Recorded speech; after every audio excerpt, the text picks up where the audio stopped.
Welcome back to my government track YouTube channel. तो इस वीडियो में हम ओएनजीसी मैकेनिकल का previous year question paper discuss करने वाले हैं और इसका जो पार्ट नंबर 5 है वो हम डिस्कस करेंगे इस वीडियो में। ऑलरेडी हमने 4 पार्ट्स आपके साथ शेयर किए हुए हैं, अगर वो पार्ट्स आपने देखे नहीं होंगे तो आप देख सकते हो। और अभी तक आपने चैनल को सब्सक्राइब भी नहीं किया होगा तो सब्सक्राइब कर सकते हो ताकि इसी प्रकार की अपडेट्स आपको मिलती रहे।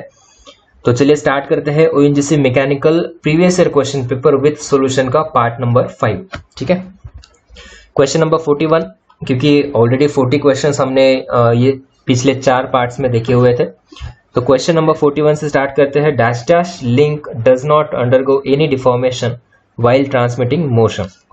अगर इस क्वेश्चन का आंसर आपको पता है तो आप वीडियो पॉज करके कमेंट बॉक्स में आंसर कर सकते हो। तो क्या पूछा है? Dash dash link does not undergo any deformation while transmitting motion। Option है permanent link, option B rigid link, option C flexible link या फिर ऑप्शन डी फ्लूइड लिंक। ठीक है, तो करेक्ट आंसर इस क्वेश्चन का होगा सी, ऑप्शन सी जो है फ्लेक्सिबल लिंक। ये तो हो ही नहीं सकता क्योंकि नाम में फ्लेक्सिबल है और क्या पूछा है? Does not undergo any deformation, तो फ्लेक्सिबल तो हो नहीं सकता। तो क्या हो सकता है? Rigid link. ठीक है, रिजिड लिंक जो है ये डिफॉर्मेशन नहीं होती है। जब मोशन ट्रांसमिट करते हैं हम तो रिजिड लिंक में नो डिफॉर्मेशन। ये टाइप्स ऑफ लिंक है, rigid link, flexible link, fluid link, ये 3 टाइप्स ऑफ लिंक है। और लिंक किसे बोलते हैं हम? ठीक है, अगर 4 बार चेन अगर देखें तो ये लिंक है, link number 1, link number 2, link number 3, link number 4। ठीक है, एक दूसरे को क्या करते हैं? मोशन ट्रांसमिट करते हैं और 2 लिंक्स के बीच में ये रिलेटिव मोशन होते हैं। अगर मतलब 2 elements, 2 elements which is having relative motion between them, it is known as link. ठीक है, तो लिंक के टाइप्स होते हैं rigid link, flexible link, fluid link. ठीक है, तो see each resistant body in a machine moves relative to each other, relative to another, it is known as link. और टाइप्स जो मैंने बताया रिजिड लिंक, रिजिड लिंक मतलब क्या कि in this type of link there is no deformation. ठीक है, there is no deformation while transmitting the motion, तो इसको हम बोलते हैं रिजिड लिंक। रिजिड क्यों बोलते हैं? Because of no deformation. अगर एग्जांपल अगर लेना है इसका तो पिस्टन एंड क्रैंक का जो मोशन होता है ये इसमें हम बोल सकते हैं कि रिजिड लिंक है दोनों। ठीक है, it can be considered as rigid link. तो ये बात समझ में आई आपको कि रिजिड लिंक होता क्या है? जिसमें डिफॉर्मेशन ही ना हो, जब मोशन ट्रांसमिट करते हैं तो डिफॉर्मेशन ना हो, इसको हम बोलते हैं रिजिड लिंक। नेक्स्ट टाइप है फ्लेक्सिबल लिंक। तो फ्लेक्सिबल लिंक में क्या होता है कि इसमें पार्शियल डिफॉर्मेशन होता है। ठीक है, तो इतना ही ध्यान में रखना है, जिस लिंक में पार्शियल डिफॉर्मेशन हो उसे हम बोलते हैं फ्लेक्सिबल लिंक। अगर एग्जांपल देखना चाहते हो तो बेल्ट एंड ड्राइव, इसमें लिंक जो होती है फ्लेक्सिबल होती है बिकॉज ऑफ पार्शियल डिफॉर्मेशन भी होता है इसमें। नेक्स्ट है फ्लूइड लिंक। और फ्लूइड लिंक में क्या होता है कि इसमें motion is transmitted with the help of fluid pressure. Fluid pressure से मोशन ट्रांसमिट होता है तो इसे हम बोलते हैं फ्लूइड लिंक। एग्जांपल अगर बात करें तो hydraulic brake is an example of fluid link. तो क्वेश्चन समझ में आया? Rigid link does not undergo any deformation while transmitting the motion. 3 types के लिंक होते हैं, rigid, flexible, fluid. Rigid link में नो डिफॉर्मेशन, फ्लेक्सिबल लिंक में partial deformation and fluid link में deformation with the help of fluid pressure. Next question, what is the mathematical expression for determining the number of instantaneous centres. Number of instantaneous centre को हम denote करते हैं n से। तो इसका formula पूछा है, मैथमेटिकल एक्सप्रेशन पूछा है, क्या होता है? तो n अगर i सपोज हम डिनोट करते हैं i से नंबर ऑफ इंस्टेंटेनियस सेंटर, तो इसका फॉर्मूला जो होता है n-1/2। तो ये रहा इसका फॉर्मूला। तो करेक्ट आंसर क्या होगा? n-1/2। Option A is the option first is the right answer. ठीक है, ये होता है फॉर्मूला। अगर 4 बार चेन हम लेंगे और n क्या होता है? n is the number of links. n क्या होता है? n is the number of links. 4 bar chain में कितने लिंक होते हैं? 1, 2, 3 और 4। ठीक है, तो 4 लिंक हुई यहाँ पे। तो इसका नंबर ऑफ इंस्टेंटेनियस सेंटर क्या होगा? 4/1/2, दैट इज 4 इंटू 3/2। ये कितना हुआ? 6। तो इंस्टेंटेनियस सेंटर 4 बार लिंक में 6 होती है और फॉर्मूला क्या होता है? n-1/2। ये ध्यान में रखना है, ये ऑलरेडी कई बार एग्जाम में पूछा जा चुका है। लास्ट एग्जाम में फॉर्मूला पूछा था, मे बी इस बार कुछ नंबर ऑफ लिंक्स वगैरह देके आपको फॉर्मूला बेस्ड न्यूमेरिकल भी पूछा जा सकता है। Question number 43, the power transmitted through a pipe is. ठीक है, ये फ्लूइड मैकेनिक्स का क्वेश्चन है, फ्लूइड मैकेनिक्स का क्वेश्चन है। तो पावर पूछा है, पावर ट्रांसमिटेड थ्रू पाइप क्या होता है, power transmitted P equal to rho Q G H minus H F. अगर HF अगर फ्रिक्शन हेड लॉस बोलते हैं, फ्रिक्शन हेड लॉस हम अगर कंसिडर करते हैं तो फॉर्मूला क्या होगा, रो Q G H minus H F. तो करेक्ट आंसर होगा इसका ऑप्शन बी। पर ये ध्यान में रखना कि जो पावर लॉस होता है ये मैक्सिमम कब होता है, maximum power loss when H is equal to HF is equal to H upon 3। Frictional head loss is equal to H/3 जब होता है तो ये maximum power transmitted through pipe, ये कंडीशन है HF इक्वल टू H/3, ये ध्यान में रखना आपको। और जो पावर लॉस है ये डिपेंड किस पे होता है, डिस्चार्ज पे और हेड पे। डिस्चार्ज एंड हेड, ये दो चीजों पे ये डिपेंड होता है power loss, Q and H, ये ध्यान में रखना है पॉइंट्स। नेक्स्ट क्वेश्चन है क्वेश्चन नंबर 44। तो इस क्वेश्चन का करेक्ट आंसर ऑप्शन बी, रो Q G H minus H F. ठीक है, question number 44, hydraulic mean depth का फॉर्मूला पूछा है। Simple option A, P upon A, P square upon A, P A और A by P। तो hydraulic mean depth को हम क्या बोलते हैं, इसे हम बोलते हैं हाइड्रोलिक रेडियस भी। ठीक है, हाइड्रोलिक मीन डेप्थ या फिर हाइड्रोलिक रेडियस, M से डिनोट करते हैं। इसका फॉर्मूला क्या होता है, एरिया, फॉर्मूला क्या होता है, एरिया अपॉन वेटेड पेरीमीटर। तो करेक्ट आंसर क्या होगा, A upon P। So fourth number का जो ऑप्शन है A by P is the correct answer, hydraulic mean depth. Hydraulic mean depth और हाइड्रोलिक रेडियस भी बोलते हैं, कभी कभी एग्जाम में हाइड्रोलिक रेडियस भी पूछा जा सकता है। तो it is the ratio of area of the flow to the wetted perimeter. और इसको डिनोट कैसे करते हैं, M से, A अपॉन P। ठीक है, तो सिंपल था ये क्वेश्चन। नेक्स्ट क्वेश्चन है question number 45, tooth wheel used for transmitting motion is known as what. ठीक है, ये टूथ व्हील है which is used for transmitting motion. Option A flywheel, option B gear, both flywheel and gear, या फिर option D no option is correct. इतना simple question था, option B is the right answer. तो gear ही होता है ना tooth wheel. ठीक है, जो गियर होता है तो ये टूथ व्हील होता है which is used for transmitting motion. Next question, question number 46, dash dash are used to regulate the mean speed of the engine. ठीक है, तो मीन स्पीड रेगुलेट करने के लिए क्या हम यूज करते हैं, ऑप्शन से फॉलोअर, कैम, गियर, या फिर no option is correct.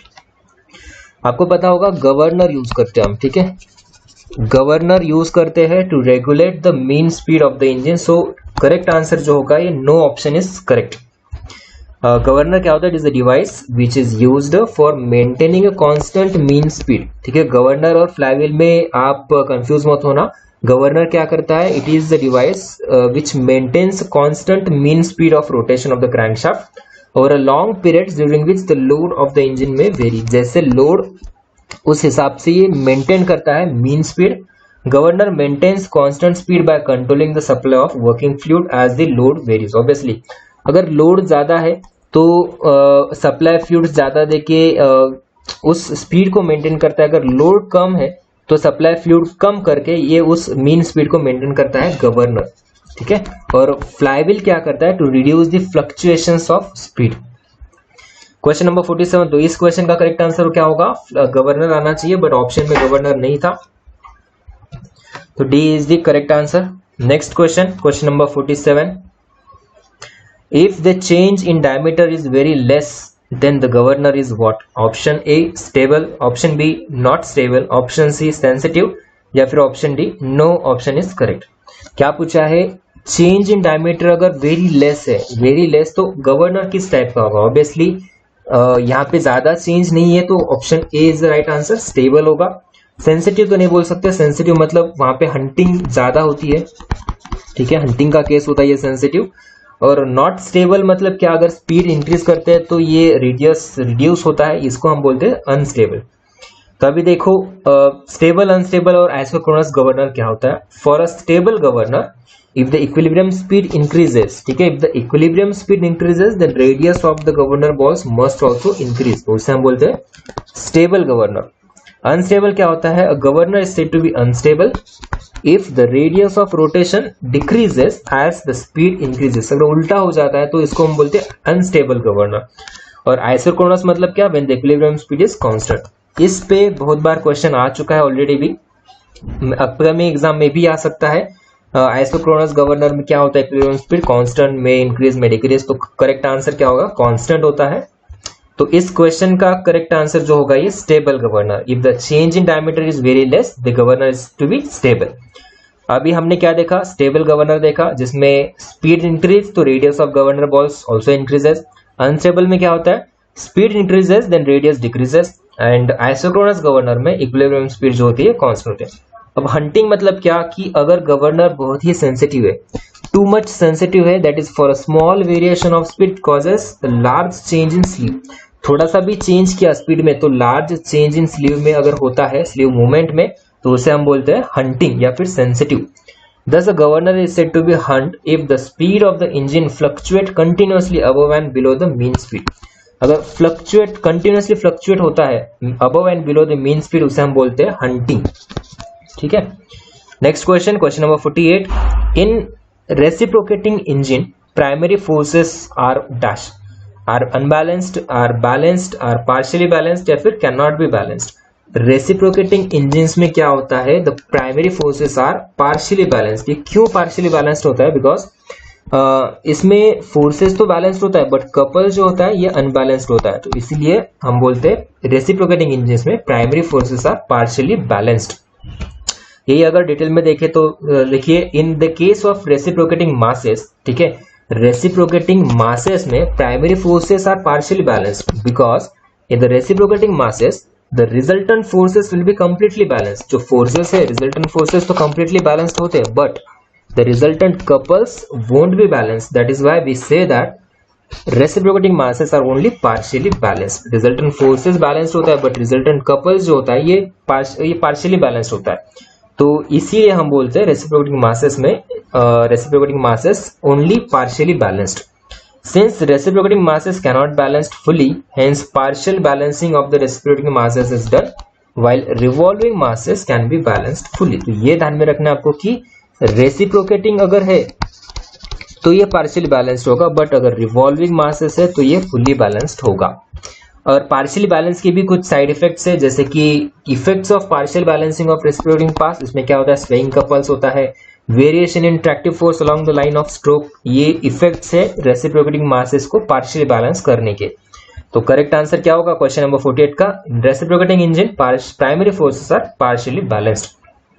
Next question, question number 49, what is the radius of gyration for the disc type flywheel. K की वैल्यू पूछी है, के की वैल्यू क्या होगी in the case of disc type flywheel. ठीक है, ये डिस्क टाइप फ्लाईव्हील है और इसका मोमेंट ऑफ इनर्शिया क्या होता है, 1/2 mr², और अपना आई का फॉर्मूला क्या होता है, मोमेंट ऑफ इनर्शिया का जनरल फॉर्मूला mk², राइट। तो हमें क्या पूछा है, रेडियस ऑफ गायरेशन, तो दोनों को इक्वल कर दो, सी mk² which is equal to half mr², mm तो कैंसिल हुआ, बचा क्या, k² is equal to r²/2। हमें क्या निकालना है, k की वैल्यू निकालनी है ऑब्वियसली, तो √r/√2, ये हुआ radius of gyration for the disc type flywheel, k is equal to r/√2। Correct answer क्या होगा, ऑप्शन सेकंड। अब एक क्वेश्चन आपको होमवर्क के लिए है कि आपको बताना है रेडियस ऑफ गायरेशन k की value for rim type flywheel. तो ये आपको कमेंट बॉक्स में कमेंट करना है कि what is the value of radius of gyration for rim type flywheel. ठीक है, तो इस क्वेश्चन का करेक्ट आंसर होगा option second, r/√2।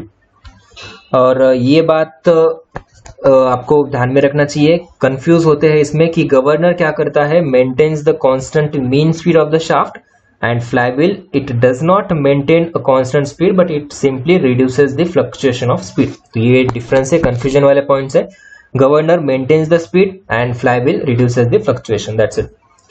Next question, question number 50, the ratio of two specific heats of air is equal to what. Two specific heat of air क्या होता है, Cp specific heat at constant pressure to the specific heat at constant volume. इस ratio को बोलते हैं adiabatic index, जिसको हम gamma से डिनोट करते हैं। तो ये इसकी वैल्यू पूछी है फॉर एयर, एयर के रिलेटेड इसकी वैल्यू पूछी। एयर क्या है, डायएटॉमिक। ठीक है, तो what is the value of gamma, that is adiabatic index for year, इसकी वैल्यू पूछा है ऑप्शन से 1, 1.41, 2 एंड 3। तो करेक्ट आंसर होगा option second, gamma is equal to 1.41। ये वैल्यू होती है एयर के लिए या फिर डायटोमिक गैसेस के लिए। एक टेबल है मोनो एटॉमिक, डायटोमिक, ट्राइटोमिक में देखिए सीवी सीपी की वैल्यूज यहाँ पे मेंशन की है और गामा की भी वैल्यू मेंशन की है। मोस्टली आपको गामा की वैल्यू ध्यान में रखना है। मोनो एटॉमिक के लिए क्या होता है 1.67, डायटोमिक के लिए अभी हमने देखा 1.41 और ट्राइटोमिक के लिए होता है 1.28। तो ये तीन वैल्यूज आपको ध्यान में रखना है। करेक्ट आंसर होगा इसका 1.41, दैट इज ऑप्शन सेकेंड। तो ये है आज के वीडियोस के 10 क्वेश्चंस। नेक्स्ट पार्ट में हम और 10 क्वेश्चंस डिस्कस करेंगे विद सॉल्यूशन। और अगर आप ओएनजीसी मैकेनिकल का प्रिपरेशन कर रहे होंगे तो ONGC mechanical test series is available on MyGoviTrack app. MyGoviTrack application आपको प्ले स्टोर पे भी मिल जाएगा या फिर डिस्क्रिप्शन में इसकी लिंक प्रोवाइड की हुई है, वहां पे क्लिक करके आप इंस्टॉल कर सकते हो। इस टेस्ट सीरीज में टोटल 80 टेस्ट होंगे, 70 subject wise, 5 non technical, 5 full length और हर एक टेस्ट को आपको 3 अटेम्प्ट्स मिलेंगे।